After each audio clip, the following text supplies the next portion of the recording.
तो दोस्तों ऑरबिंदो फार्मा ने अपने Q2 के नंबर को डिस्क्लोज कर दिया है। तो चलिए क्या है Q2 के नंबर्स के अंदर डाटाबेस के लिए यहाँ पे मिलियंस में है, मैं आपको ग्रोस में बता रहा हूँ।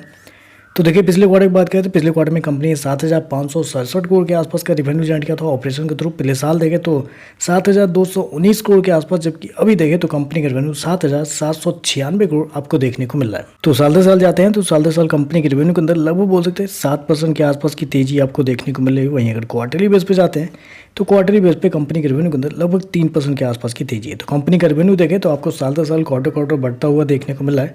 ज़्यादा नहीं बढ़ा है लेकिन हाँ बढ़ता हुआ देखने को मिल रहा है। कंपनी ने शो कितना किया है 7,796 करोड़ के आसपास का रेवेन्यू, जबकि मार्केट का अनुमान था लगभग 7,718 करोड़ के आसपास। तो आप कह सकते हैं जितना मार्केट का अनुमान था उतना ही उसके आसपास ही कंपनी का रेवेन्यू आपको आता हुआ देखने को मिल रहा है।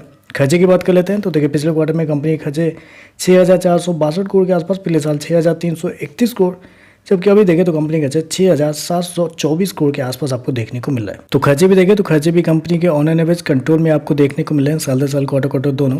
चलिए कंपनी का प्रॉफिट क्या निकलता है वो देखते हैं। तो देखिए पिछले क्वार्टर में कंपनी का प्रॉफिट लगभग 918 करोड़ के आसपास, पिछले साल 751 करोड़ के आसपास, जबकि अभी देखें तो बढ़ के 816 करोड़ कंपनी का जो प्रॉफिट है वो आपको देखने को मिल रहा है। तो साल दर साल जाते हैं तो साल दर साल कंपनी के प्रॉफिट के अंदर लगभग 8% के आसपास की तेजी आपको देखने को मिल रही है। वहीं अगर क्वार्टरली बेस पे जाते हैं तो क्वार्टरली बेस पे कंपनी के प्रॉफिट के अंदर लगभग 11% के आसपास की गिरावट आपको देखने को मिलती है। यहाँ पे देखें तो एक सरप्राइज आपको देखने को मिल रहा है, कंपनी का प्रॉफिट आपको गिरता हुआ देखने को मिला है क्वार्टरली बेस पे। हालांकि मार्केट का मानना था कि इस क्वार्टर में कंपनी का जो प्रॉफिट है उसके अंदर एक बेहतरीन तेजी आपको देखने को मिल रही है।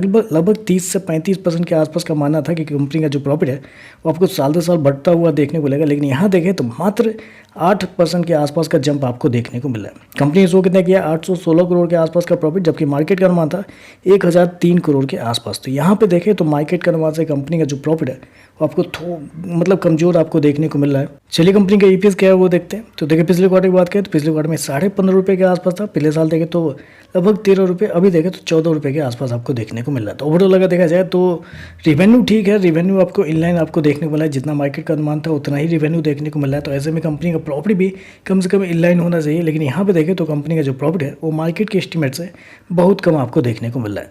तो चलिए बस आज के लिए बस इतना है। वीडियो पसंद आए तो लाइक कीजिएगा, साथ में साथ चैनल को सब्सक्राइब जो कीजिएगा। धन्यवाद।